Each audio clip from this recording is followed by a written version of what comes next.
होलिका को माता क्यों कहा जाता है? यहाँ मैं बहुत ही गहराई से भावनात्मक और तर्क संगत तरीके से समझा रही हूँ कि होलिका को माता क्यों कहा जाता है। ओम होलिकाय नमः इस मंत्र का वास्तव में क्या अर्थ है, ताकि सुनने वाले के मन में कोई भ्रम ना रहे।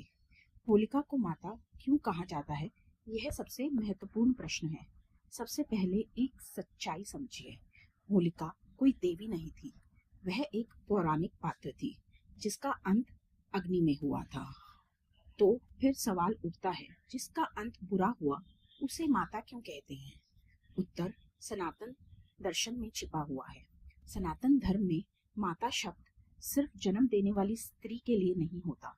माता तो वह होती है जो महान शिक्षा दे जाए, जो अहंकार को जलाने का कारण बने, जिसके कारण लाखों लोगों का जीवन शुद्ध हो जाए, जो समाज को धर्म का मार्ग दिखाए, चाहे अपना नाश ही क्यों ना हो जाए, जो सिखाकर चली जाए, वही माता है। होलिका की कथा का एक गहरा अर्थ है। यह सिर्फ एक कहानी नहीं है। होलिका ने अग्नि में बैठकर भक्त प्रहलाद को मारने की कोशिश की, लेकिन सत्य और भक्ति की शक्ति से प्रहलाद सुरक्षित रहे और हिरण्याकशिपु की बहन होलिका स्वयं भस्म हो गई। बाहर से देखने पर यह दंड लगता है, लेकिन अंदर से यह एक शिक्षा है। इसमें क्या शिक्षा मिलती है? वरदान तब तक सफल होता है जब तक उसे धर्म के लिए प्रयोग किया जाए। वरदान तब नष्ट हो जाता है जब उसे अधर्म के लिए प्रयोग किया जाए। शक्ति प्लस अहंकार विनाश, सत्य प्लस भक्ति सुरक्षा। इसलिए होलिका को माता कहा जाता है।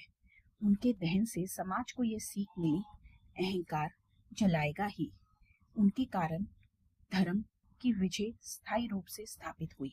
उन्होंने हमें यह सिखाया कि मैं खत्म होगा तभी ईश्वर बचेगा।